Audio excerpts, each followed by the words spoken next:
Záblesk večnosti, pravdivý príbeh.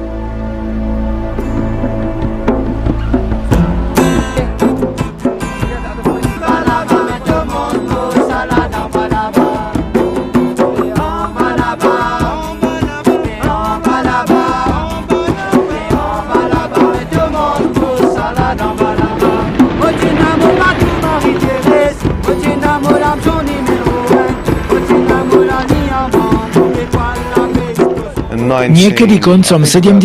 rokov som videl film Nekonečné leto, ktorý opisoval život mladých kalifornských surfistov, ktorí cestovali po celom svete a hľadali miesta s nekonečným letom, nejakou zimou a perfektnými vlnami. Úplne ma to uchvátilo, napadlo ma, veď to je o mne.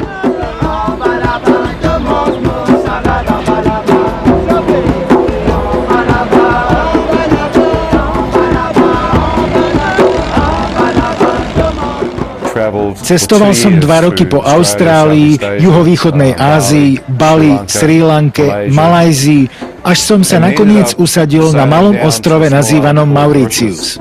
Dá sa tam vynikajúce surfovať a potápať. Surfoval som tam, potápal sa, žil som u domorodých rybárov Simona a Daniela na mieste zvanom Tamarinská zátoka.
Ahojte. Jan, počkaj.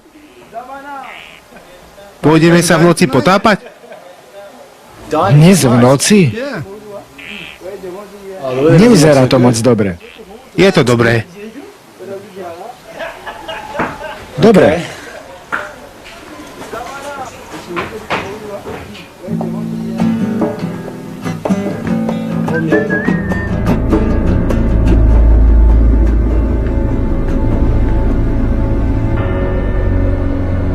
Ako sme večer vyplávali, mohli ste vidieť, ako voda krásne fluoreskuje. Bola to nádherná noc.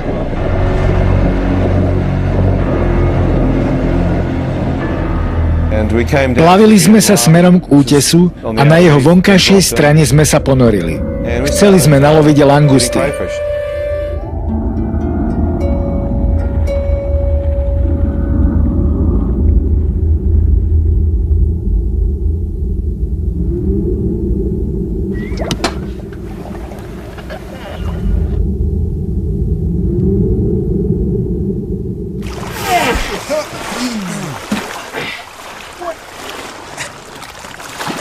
To čo je tento drobec? Ak tu nemáte väčšie, poďte na Nový Zéland. Hej, nerob to. Prečo? Zobudíme žraloka. Nebojte sa.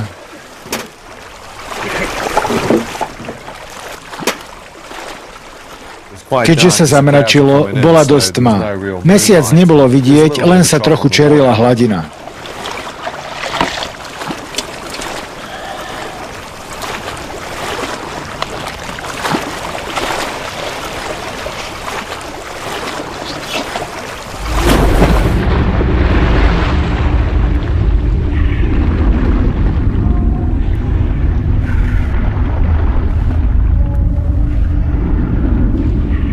Keď som bol pod vodou, učili ma nočnému potápaniu.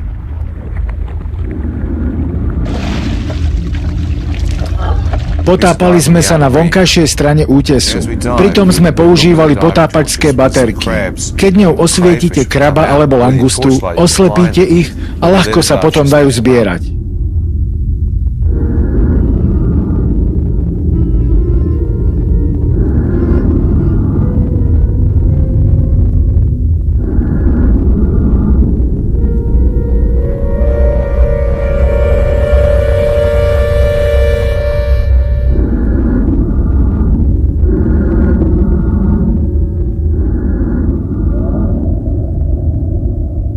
Keď som sa rozhliadol, uvidel som zvláštne medúzy krabicovitého tvaru s dlhými chápadlami.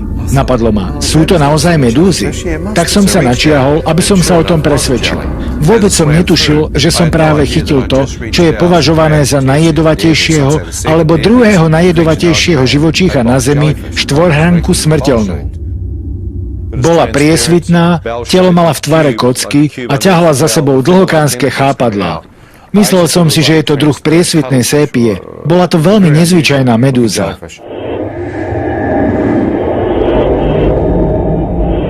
A zrazu som dostal zásah. Cítil som, ako by mi tisíce voltov prešli rukou. Doslova ma to zatriaslo vo vode.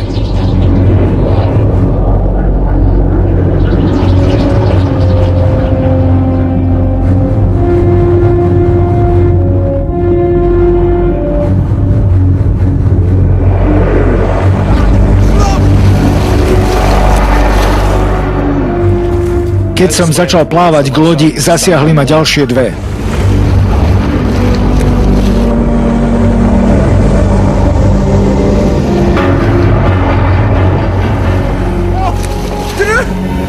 A potom štvrtý zásah.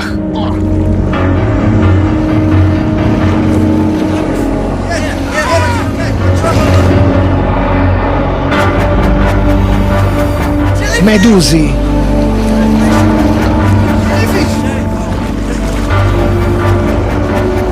Medúzy. Koľko? 3, 4. Och, jedna ťa zabije.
Moja ochromená pravá ruka visela vo vode. A v tom 5. zásah. Vtedy som si pomyslel, čo som komu urobil, že si zaslúhujem takýto trest. Napadli ma mnohé zlé veci, ktoré som v živote urobil, ale nemalo zmysel rozmýšľať, či si to zaslúžim alebo nie, lebo zomieram. Teraz potrebujem zachovať rozvahu. Zatiaľ, čo chlapec nás tlačil cez lagúnu, snažil som sa sedieť čo najpokojnejšie. Ale ako jed začal postupovať pravou časťou tela, cítil som, ako mi vnikol do ladvín, ako by vám vrazili nôž do chrbta. Keď sme prišli na breh, chlapec vyskočil, aby mi pomohol z lode. Urobil som jeden krok vpred a pravá noha sa mi podlomila. Uvedomil som si, že jed už ochromil celú pravú časť tela. Tento mladý chlapec ma niesol po pláži a bol som pre ňo ťažký. Hej, Jan! Hej, Jan! Bude to dobré, neboj.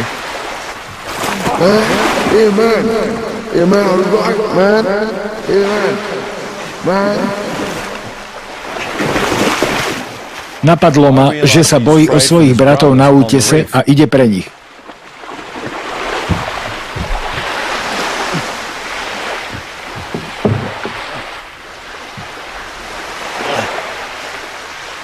Ležal som tam na zemi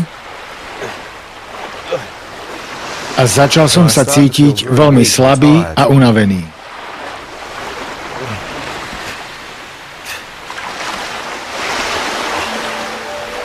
Oči sa mi pomaly začali zatvárať a ako mi klesali viečka, počul som hlas, ktorý mi hovoril. Synu, ak teraz zavrieš oči, už sa nikdy nepreberieš. Čože? Kto to povedal?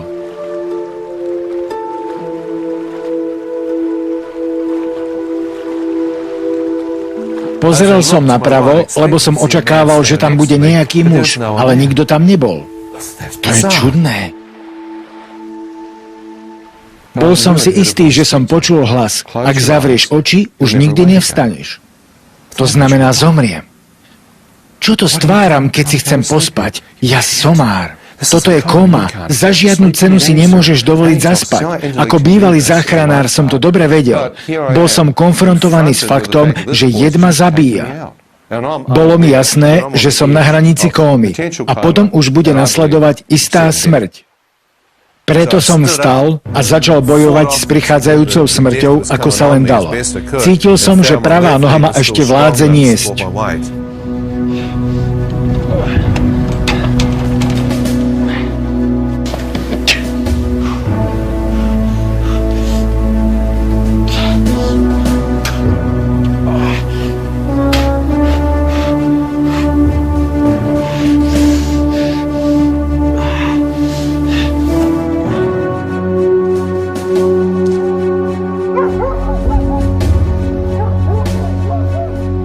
Pravú nohu som použil ako barlu, váhu tela som preniesol na ľavú nohu a vliekol som sa po ceste, aby som našiel pomoc.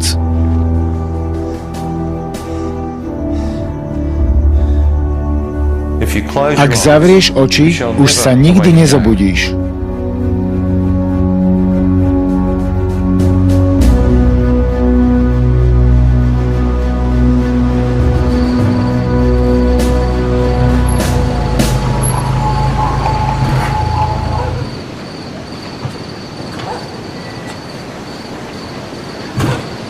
Nazdar.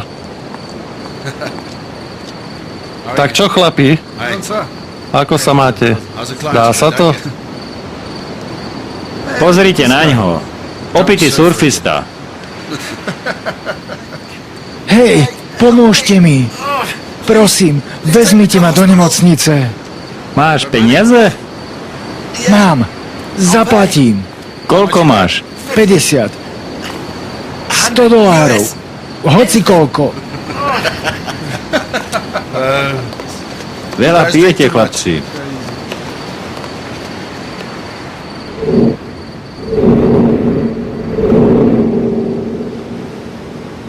Keď kráčali preč s cigaretou v ústach, ignorujúc ma, opäť som počul ten istý hlas. Synu, si ochotný žobrať o život? Prosím. Prosím. Prosím. Koľko máš pri sebe? Zaplatím. Zaplatím.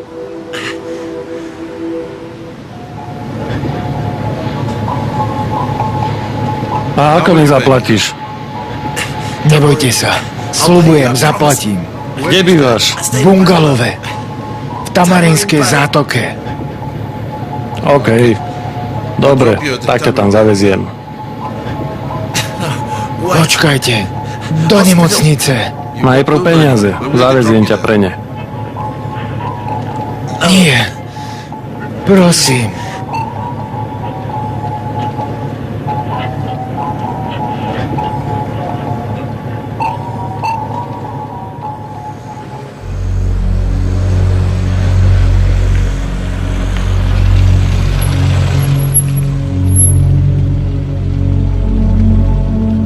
Zaplať mi. Poďme do nemocnice. Daj mi peniaze. Prosím. Máš peniaze? Nie. Vypadni. Neskôr. Vypadni. Čo ja mám s tebou? Vypadol som z dverí a nemohol uveriť tomu, čo sa stalo.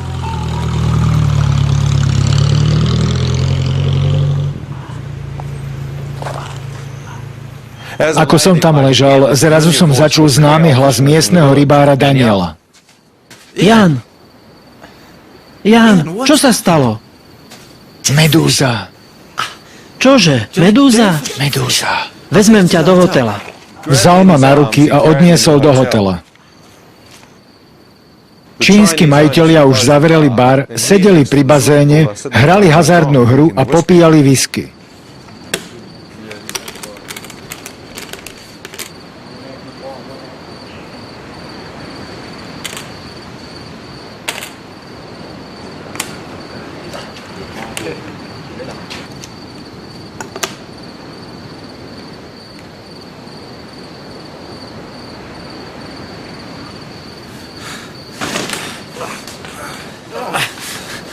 Vydrž. Idem po sanitku. Hej, biely muž. Čo sa ti stalo? Si opitý?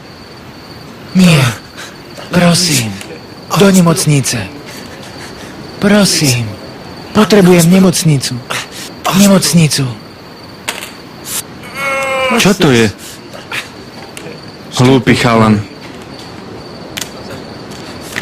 Prečo si picháš do rúk ihly? Zima, Dones mu deku. zima, dajte mi deku. Je mi zima. Mysleli, že som nadrogovaný a ja už som bol skoro mŕtvý.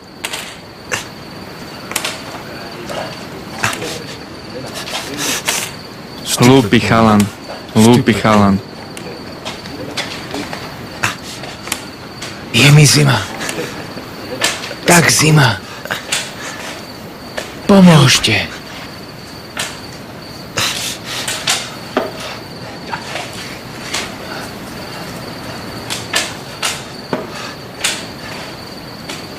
Yeah.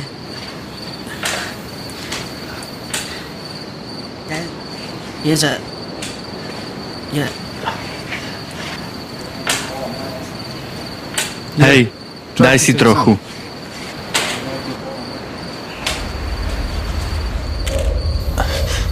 Prosím, zoberte ma svojim autom. Zoberte ma svojim autom. Nie, nie, nie, nie. Myslím, že počkáme na sanitku, dobre? Chcem moje auto. Otočil som sa preč, aby mi nebuchli nervy. Pomyslel som si, ak to prežijem, tak s tebou je koniec. Bol som rozúrený. Sedel som a rozmýšľal, čo mu urobím, keď to prežijem. A zrazu sa odnikiaľ zjavil Daniel, beží ku mne a na moje prekvapenie vidím, že na parkovisko prišla sanitka. Rýchlo, je to medúza. Prosím, rýchlo, prosím. Opatrne. Je to dobre, Jan, je to dobre. Neboj sa, budeš v poriadku.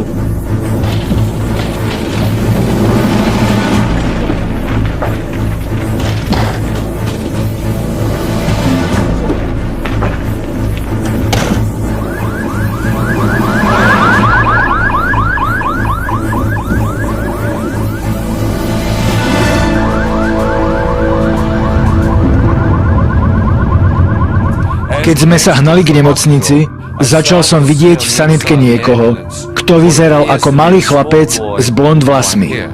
Videl som úseky života nejakého chlapca so snehobielými vlasmi. A vtedy som si uvedomil, že hľadím na seba. Videl som úseky svojho vlastného života. Som až tak blízko, keď som si to všetko dával v hlave dokopy, môj rozum mi povedal len jedno. Som veľmi blízko smrti. Ležím tam a rozmýšľam. Možno som už blízko smrti a neprežijem to.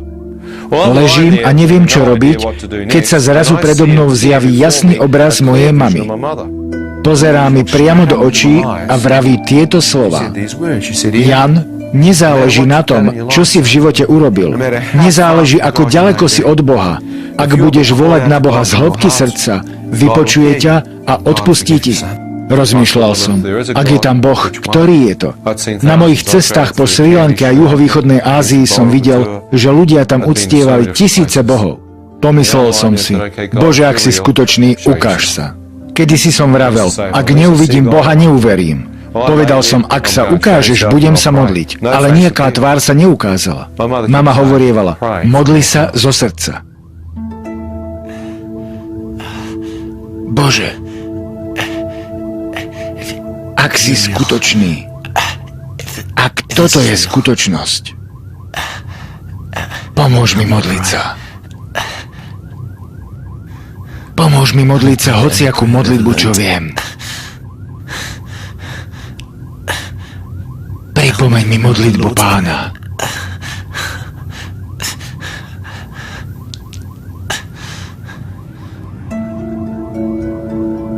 Ako som to povedal, pred očami sa mi zjavili slova. Odpusť nám naše prestúpenia a hriechy. Pomyslel som si, ako by Boh mohol odpustiť mne. Veď už je príliš neskoro. Urobil som príliš veľa zlých vecí. Bože, ak si skutočný a počuješ ma, prosím, odpusti mi.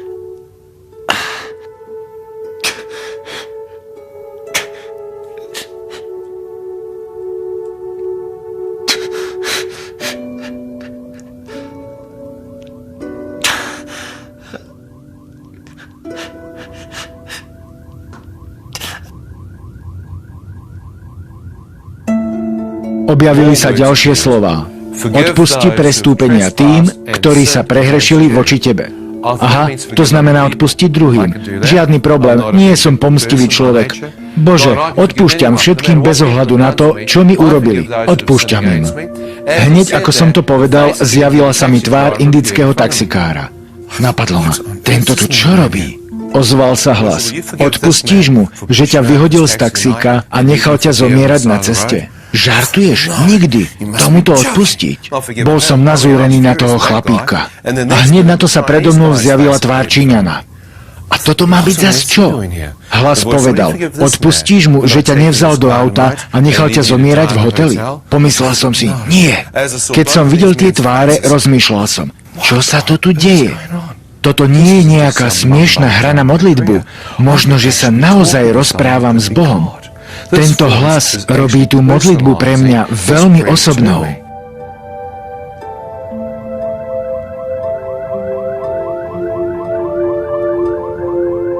Bože, ak mi Ty odpustíš moje hriechy,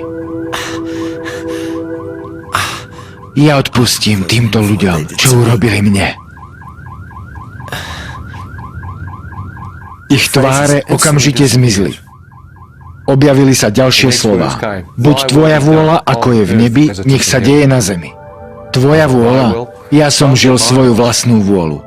Povedal som, Bože, potrebujem poznať tvoju vôľu. Ak mi pomôžeš prežiť to, budem ju hľadať, nájdem ju a budem ťa nasledovať celý život. Keď som to povedal, objavila sa predo mnou celá modlitba Pána a prvýkrát v živote som naozaj pochopil jej obsah. Príď tvoje kráľovstvo. Buď tvoja vôľa. Ako som tam ležal, v mojom vnútri zavládol úžasný pokoj. V hĺbke srdca som nejako vedel, že táto modlitba, ktorá predtým bola pre mňa mechanickým liturgickým omielaním, sa teraz dramaticky zmenila. Modlil som sa ju zo svojho vnútorného človeka.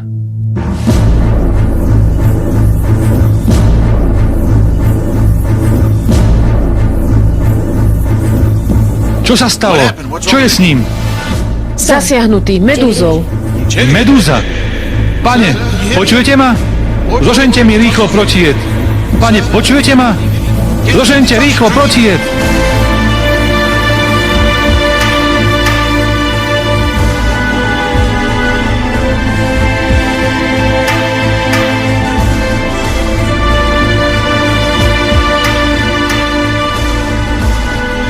Pokúste sa nezaspať.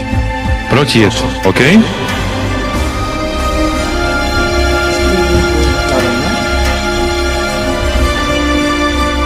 Nemôžem nájsť žilu. Udrite ho po ruke. Hovorím vám, udrite ho po ruke.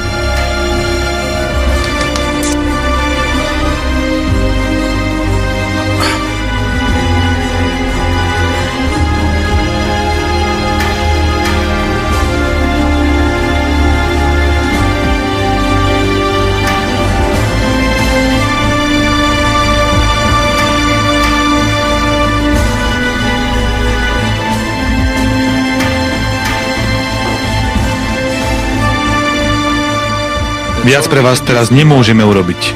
Bojujte s jedom. Bojujte, dobre?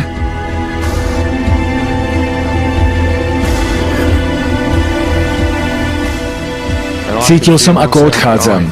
Bolo to veľmi zvláštne, lebo som počul všetko, čo sa dialo.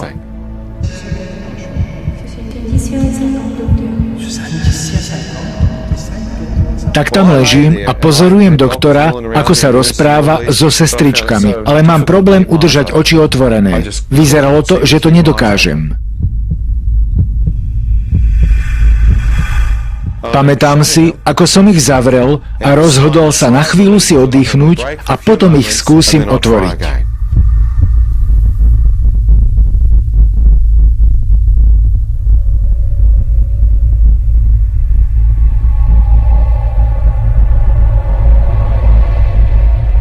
Keď som to urobil, prišiel zvláštny pocit uvoľnenia. Zápas o prežitie skončil.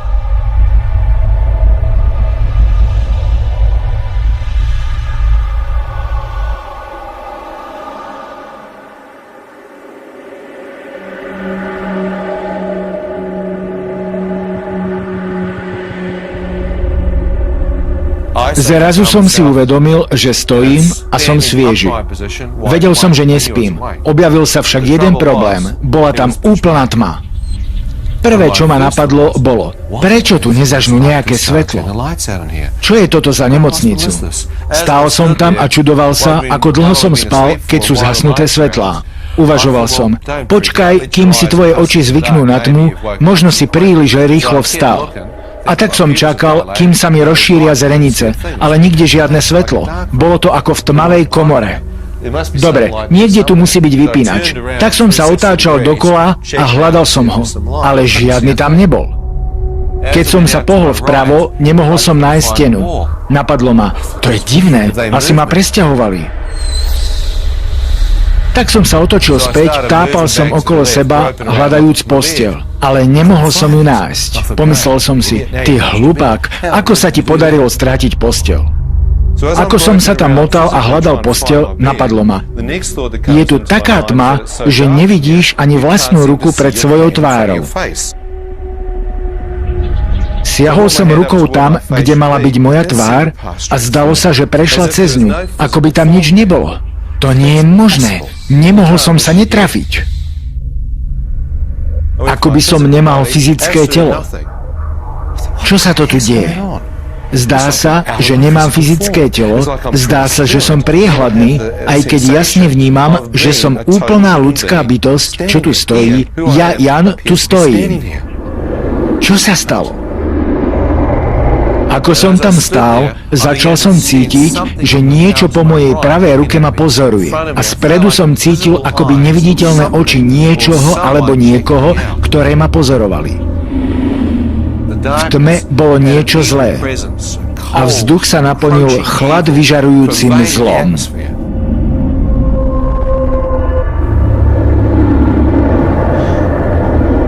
Kde som to? Drž hubu.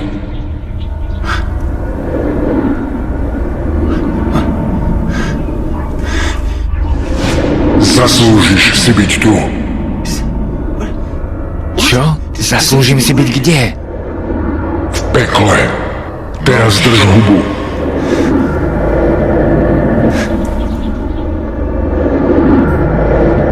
Ako som tam stál, uvedomujúci, že som skutočne v pekle, sponad mňa prenikol tmu žiariaci lúč svetla. Keď sa svetlo dotklo mojej tváre, cítil som, ako preniklo cezo mňa a zdalo sa, že moje telo opustilo zem a začalo byť prenášané do tohto žiariaceho svetla. Ako som sa pohyboval k nemu, uvidel som, že vychádza z kruhového otvoru vysoko nado mnou. Cítil som sa ako zrnko prachu ťahané do tohto svetla. Keď sa to dialo, rozmýšľal som, je to skutočné? Obzeral som sa a cez plece som hlboko podo mnou uvidel temnotu. Stále som nevedel, čo je to svetlo. Blížil som sa k otvoru, vošiel som doň a keď som sa tam dostal, uvidel som, že je to tunel. Keď som sa pozeral na jeho koniec, uvidel som zdroj tej žiary. Prvé ma napadlo, toto je centrum vesmíru. Pozri na to svetlo, pozri na tú energiu, čo odtiaľ ide. Ako som sa tam blížil, pozoroval som vlny žiarenia vychádzajúce z neho. Keď taká vlna vyšla zo zdroja a dotkla sa ma, cítil som teplo a útechu. Zdalo sa, že akýkoľvek strach a temnota zo mňa odišli a cítil som, ako mnou prechádza živé svetlo. Žiarivé lúče vychádzali z ohnivého jadra, ktoré bolo ako biely oheň a neuveriteľne žiarilo. Pozoroval som jasné svetlo, ktoré všade prenikalo a myslel na to, že dokonca hviezdy a celé súhvezdia vesmíru určite dostávajú energiu z tohto ohniska. Čo je to svetlo? Je v ňom niekto obklopený tou žiarou? Keď som nad tým premýšľal, zo stredu svetla ku mne prehovoril hlas. V tom okamihu, ako som ho počul, vedel som, že je to ten istý hlas, čo mi v sanitke hovoril modlitbu Pána a žiadal ma o odpustenie. Povedal, Jan, chceš sa vrátiť? Ak sa chceš vrátiť, musíš vidieť svet v inom svetle.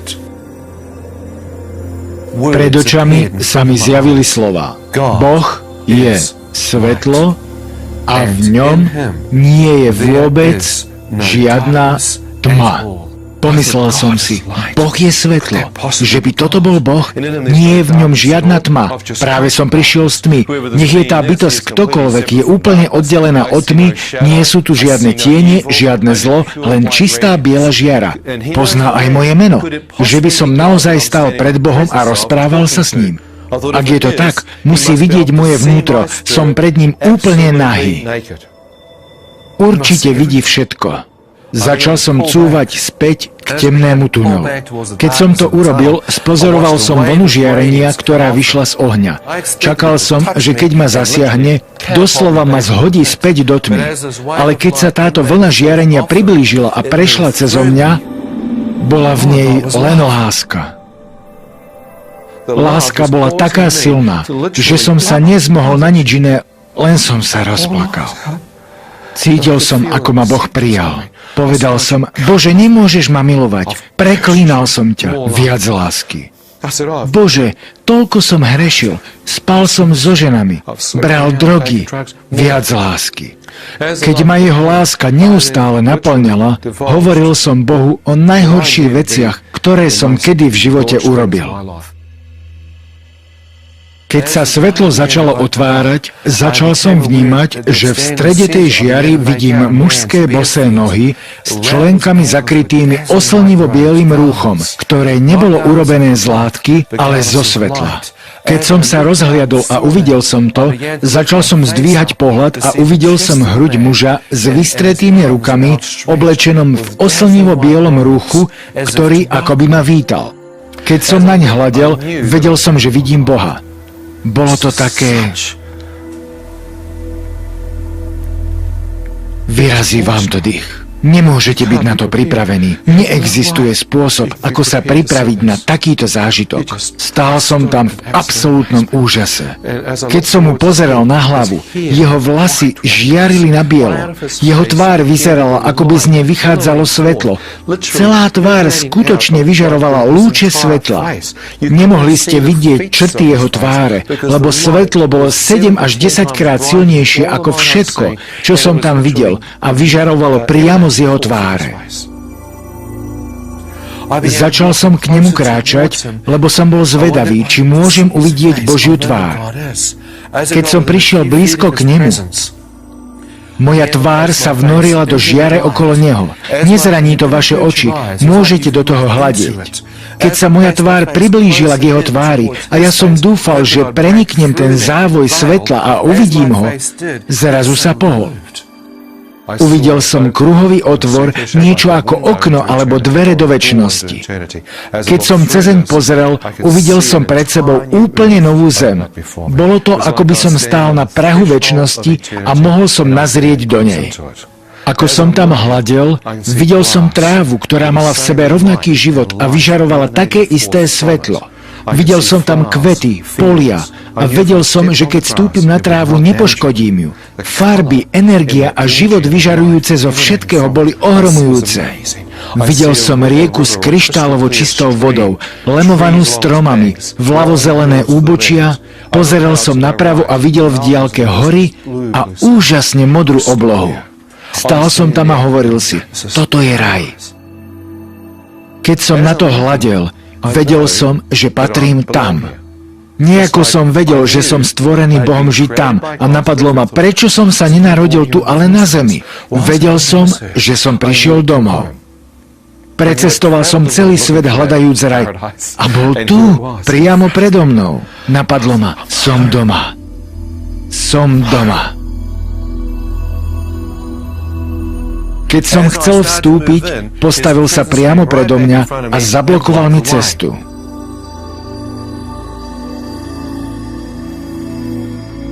Spýtal sa, Jan, po tom, čo si videl, chceš vojsť, alebo sa chceš vrátiť? Bože, nie som ženatý, nemám deti,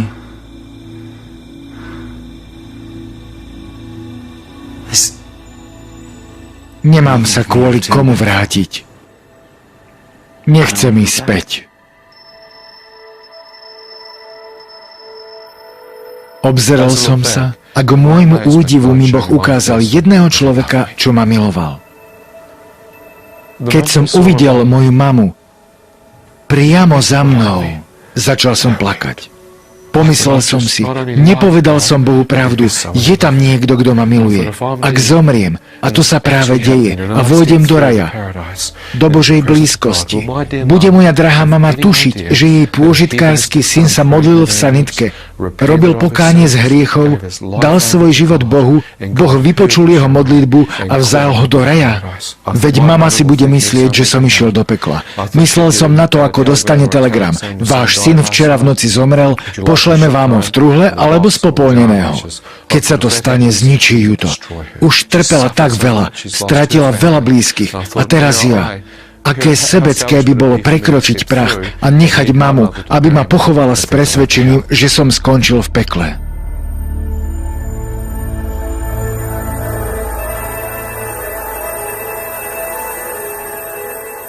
Chcem sa vrátiť.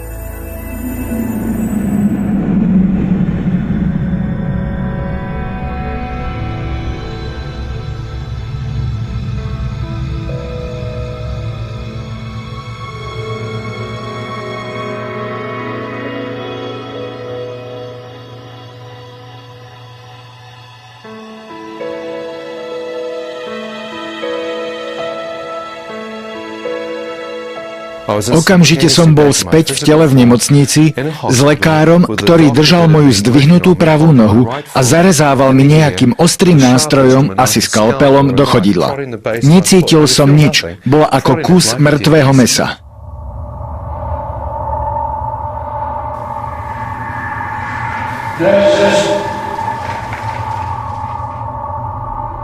Zrazu sa do mojich myšlienok ozval Boží hlas a povedal: Synu, práve som ti vrátil život. Čože? Ja som naozaj videl Boha? Čo sa to deje?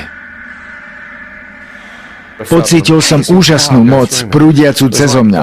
Bola ako elektrina. A zrazu som znovu začal cítiť celé svoje telo. Za pár hodín som bol úplne uzdravený.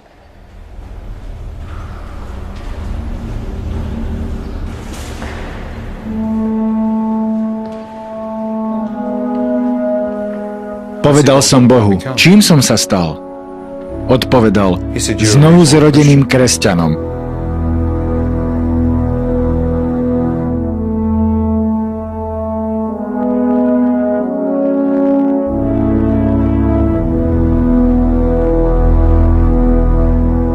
Povedal, mohol si vojsť len preto, lebo sú ti odpustené hriechy a Ježišova krv ťa prikrýva. Ježišova obeť prikryla tvoje hriechy a ty si mohol k nemu prísť, ako by si bol biely ako sneh. A keď odstúpil na bok, odpovedal, Biblia 2. list Petrov, 3. kapitola, verš 10 až 18. Boh stvoril nové nebo a novú zem pre tých, ktorí ho milujú. Celá táto zem pominie, toto telo pominie, ale byť neprítomný v tele znamená byť v Božej blízkosti.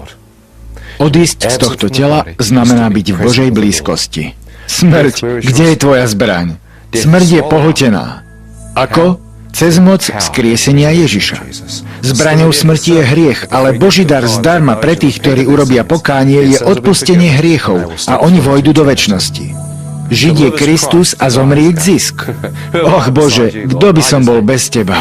Povedal, nová zem, nové nebo a nový Jeruzalém, mesto živého Boha, zostúpi z nového neba na novú zem a nebude tam žiadna choroba, utrpenie, smrť, vojna a my s ním budeme bývať celú večnosť. Spod Božieho trónu tečie rieka života a tým, čo z nej pijú, prináša večný život.